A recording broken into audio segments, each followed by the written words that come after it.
Dans cette vidéo, nous allons découvrir les rotations. Transformer une figure par rotation, c'est la faire tourner autour d'un point. Une rotation est définie par un centre, un angle de rotation et un sens de rotation, horaire ou anti-horaire. Je vous rappelle que le sens horaire est le sens des aiguilles d'une montre et que le sens anti-horaire est le sens inverse. Je vous montre un exemple de rotation de centre O et d'angle 110 degrés dans le sens horaire pour ce chat. J'ai bien tourné dans le sens horaire, donc dans le sens des aiguilles d'une montre. L'angle de rotation de 110 degrés signifie que si je prends un point A et son image A', par exemple le bas du nez, alors l'angle AOA' mesure 110 degrés. Bien sûr, on tourne autour de O, donc les longueurs AO et A'O sont les mêmes. Je vais maintenant tracer l'image du bas du nez du chat à droite de l'écran par la rotation de centre O et d'angle 40 degrés dans le sens anti-horaire. Pour ça, je relie le bas du nez au centre de rotation qui est O.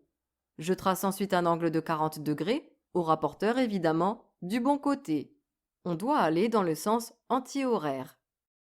Puis je reporte la longueur entre le nez et O sur la demi-droite que j'ai tracée, au compas bien sûr. Vérifions. Si je fais tourner le chat de 40 degrés autour de O, le bas du nez se retrouve effectivement là où j'ai mis ma croix. Si vous n'avez pas compris la méthode, je la réexpliquerai à la fin de la vidéo, mais avant ça, je veux m'assurer que vous avez compris le principe d'une rotation avec cet exercice où nous allons compléter les phrases données. Petit a. L'image de la pièce 3 par la rotation de centre A et d'angle 180 degrés, sens horaire, est laquelle? Je repère la pièce numéro 3 et je regarde le point A. Une rotation de 180 degrés, c'est un demi-tour. Si la pièce 3 fait un demi-tour autour de A dans le sens horaire, elle va se retrouver à la position 5. Donc l'image de cette rotation est la pièce 5. On cherche ensuite l'image de la pièce 21 par la rotation de centre B et d'angle 90 degrés, sens anti-horaire. La pièce 21 est ici, 90 degrés c'est un quart de tour, donc j'imagine que la pièce 21 fait un quart de tour autour de B dans le sens inverse des aiguilles d'une montre.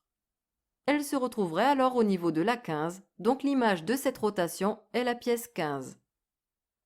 On veut ensuite l'image de la pièce 25 par la rotation de centre C et d'angle 90 degrés, sens horaire.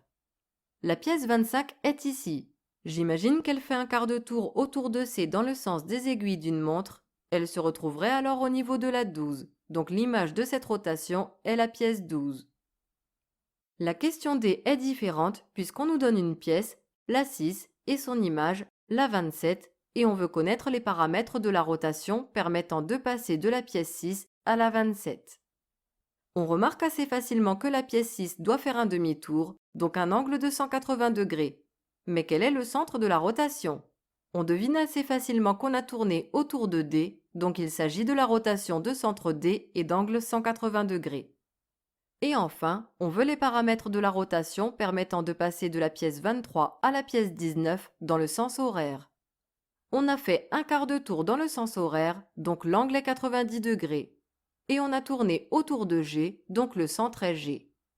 Si on nous avait demandé le sens anti-horaire, l'angle de rotation aurait alors été 270 degrés car c'est 3 quarts de tour. Pour terminer, je vais vous expliquer comment tracer l'image de ce triangle ABC par la rotation de centre O et d'angle 70 degrés dans le sens horaire. Il faudra donc placer A'B' puis C'. Commençons par A'.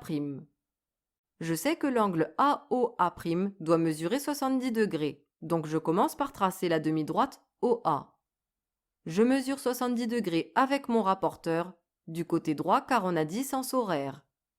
Je trace la demi-droite et je n'ai plus qu'à y reporter la longueur OA au compas pour avoir A'. Je fais de même pour B'.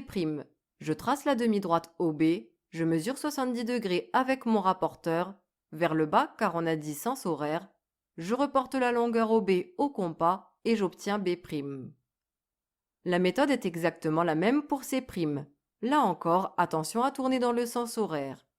Et pour finir, on relie les points à la règle. Le triangle obtenu doit avoir la même tête que le premier, ils doivent être superposables, c'est-à-dire même taille et même forme, c'est juste qu'ils ne sont pas tournés de la même manière. Si ce n'est pas le cas, si votre triangle s'est déformé, alors il y a un ou plusieurs points à revoir.